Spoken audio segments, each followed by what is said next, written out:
जय श्री हरि। नमस्कार मित्रों, श्री वेदा यूट्यूब चैनल में आपका स्वागत है।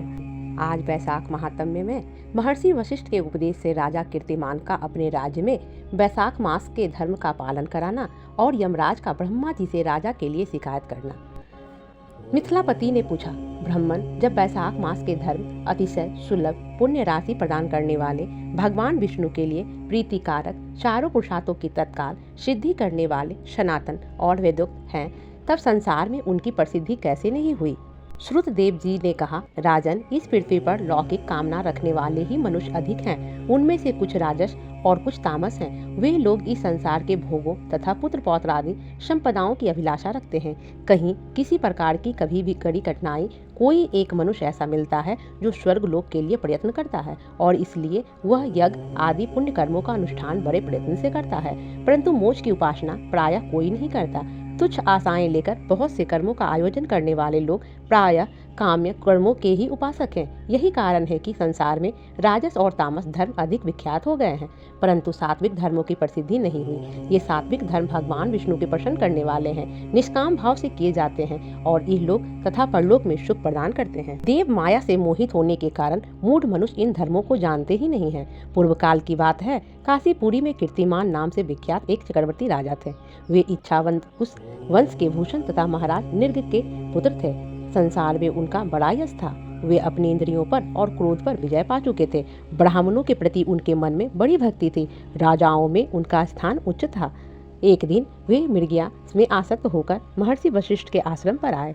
वैशाख की चिलचिलाती हुई धूप में यात्रा करते हुए राजा मार्ग में देखा महात्मा वशिष्ठ अपने शिष्य जगह जगह अनेक प्रकार के कार्यों में विशेष तत्परता के साथ संलग्न थे। वे कहीं पौलशाला बनवाते और कहीं छाया मंडप, किनारे पर झरनों के जल को रोककर स्वच्छ बावली बनवाते थे। कहीं वृक्षों के नीचे बैठे हुए लोगों को वे पंखा डुलाकर हवा करते, कहीं ऊख देते, कहीं सुगंधित पदार्थ भेंट करते और कहीं फल देते थे। दोपहरी में लोगों को छाता देते, संध्या में समय शरबत। कोई शिष्य घनी छाया वाले वन में झाड़ बुहार कर साफ किए हुए आश्रम के प्रांगणों में हितकारक वालुका बिछाते थे और कुछ लोग वृक्षों की छाया में शाखा से झूला लटकाते थे। उन्हें देखकर राजा ने पूछा, आप लोग कौन हैं? उन्होंने उत्तर दिया, हम लोग महर्षि वशिष्ठ के शिष्य हैं।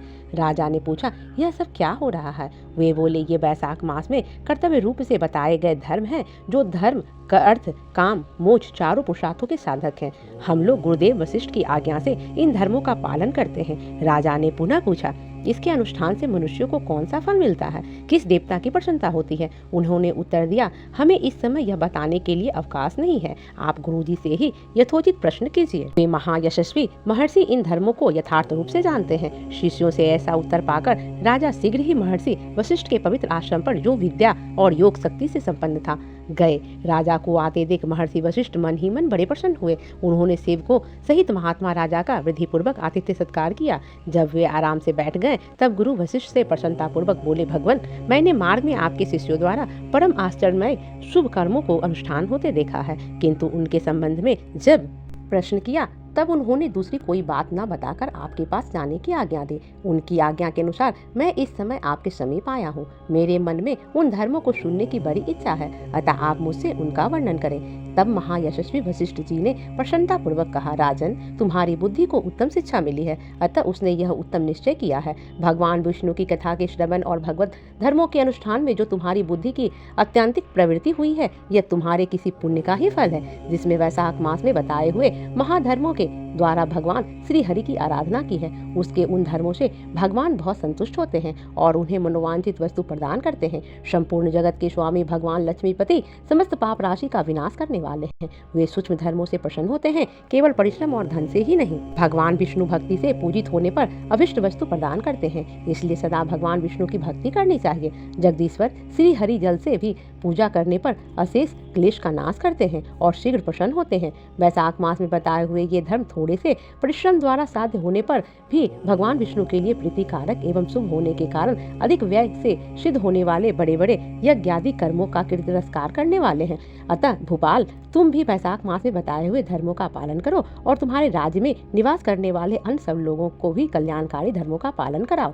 इस प्रकार वैशाख धर्म के पालन की आवश्यकता को शास्त्र और युक्त युक्तियों से भली भांति सिद्ध करके वशिष्ठ जी ने वैशाख मास के सब धर्मों का राजा के समक्ष वर्णन किया। उन सब धर्मों को सुनकर राजा ने गुरु का भक्ति भाव से पूजन किया और घर आकर वे सब धर्मों का विधि पूर्वक पालन करने लगे। देवादिदेव भगवान विष्णु में भक्ति रखते हुए राजा कीर्तिमान देवेश्वर पद्मनाभ के अतिरिक्त और किसी देवता को नहीं देखते थे। उन्होंने हाथी की पीठ पर नगाड़ा रखकर सिपाहियों से अपने राज्य भर में डंके की चोट पर यह घोषणा करा दी कि मेरे राज्य में जो 8 वर्ष से अधिक की आयु वाला मनुष्य है, उसकी आयु जब तक 80 वर्ष की ना हो जाए तब तक मेष राशि में सूर्य के अस्तित्व होने पर यदि वह प्रातः काल स्नान नहीं करेगा तो मेरे द्वारा दंडनीय, वध्य तथा राज्य से निकाल देने योग्य समझा जाएगा। यह मेरा निश्चित आदेश है। पिता, पुत्र, पत्नी अथवा सुहृद जो भी कोई भी वैशाख धर्म का पालन नहीं करेगा वह चोर की भांति दंड का पात्र समझा जाएगा। प्रातः काल शुभ जल में स्नान करके श्रेष्ठ ब्राह्मणों को दान करना चाहिए। तुम लोग सब अपनी शक्ति के अनुसार कौशला और दान आदि धर्मों का आचरण करो। राजा कीर्तिमान ने प्रत्येक ग्राम में धर्म का उपदेश करने वाले एक ब्राह्मण को बसाया।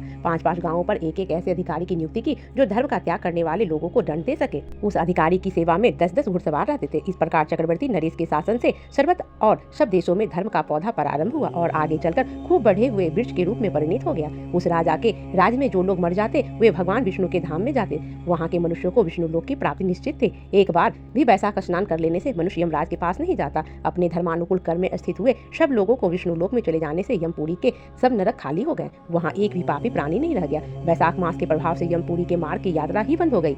यह सब मनुष्य दिव्य आकृति धारण करके भगवान के धाम में जाने लगे। देवताओं के जो लोक है वे सभी शून्य हो गए। स्वर्ग और नरक दोनों के शून्य हो जाने पर एक दिन नारद जी ने धर्मराज के पास जाकर कहा, धर्मराज, आपके इस नरक में अब पहले जैसा कोलाहल कहीं सुनाई नहीं पड़ता। पहले की भांति पाप कर्मों का लेखा भी नहीं लिखा जा रहा। चित्रगुप्त की तो ऐसी मौन भाव से बैठे हुए हैं जैसे कोई मुनि हो। महाराज, इसका कारण तो बताइए।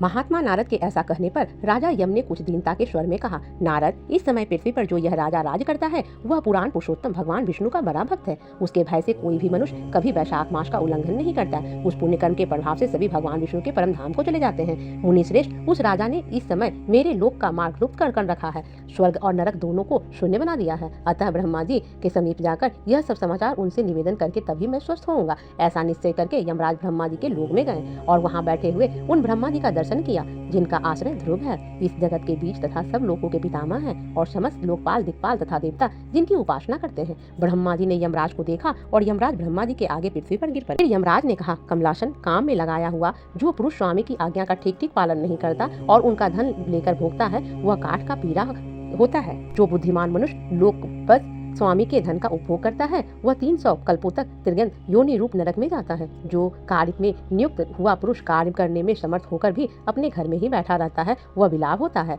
देव, मैं आपकी आज्ञा से धर्म पूर्वक प्रजा का शासन करता आ रहा हूँ। अब मैं मुनियों और धर्मशास्त्रों के कथानुसार पुण्यात्मा को पुण्य के फल से और पापात्मा को पाप के फल से संयुक्त किया करता था, परंतु अब आपकी आज्ञा का पालन करने में असमर्थ हो गया हूँ। कीर्तिमान के राज्य में सब लोग वैशाख मासोक्त पुण्य कर्मों का अनुष्ठान करके पितरों और पितामहों के साथ वैकुंठ धाम में चले जाते हैं। उनके मरे हुए पितर और मातामह आदि भी विष्णु लोक में चले जाते हैं। इतना ही नहीं, पत्नी के पिता, ससुर आदि भी मेरे लेख को मिटाकर विष्णु लोक में चले जाते हैं। देव, बड़े बड़े यज्ञों द्वारा मनुष्य ऐसी गति नहीं पाता जैसी वैशाख मास से मिल रही है। संपूर्ण तीर्थों से, दान आदि से, तपस्याओं से, व्रतों से अथवा संपूर्ण धर्मों से युक्त मनुष्य भी उस गति को नहीं पाता जो वैशाख धर्म में तत्पर हुए मनुष्य को प्राप्त हो रही है। वैशाख में प्रातः काल स्नान करके देव पूजन, मास महात्म्य की कथा श्रवण कर भगवान विष्णु को प्रिय लगने वाले, तदनुकूल धर्मों का पालन करने वाले मनुष्य एकमात्र विष्णु लोक का स्वामी होता है। और जगतपति भगवान विष्णु के लोक की तो मेरी समझ में कोई सीमा ही नहीं है, क्योंकि सब ओर से कोटि कोटि प्राणियों का समुदाय वहां पहुंच रहा है तो भी वह भरता नहीं है। इस संसार में पवित्र और अपवित्र सभी लोग राजा की आज्ञा से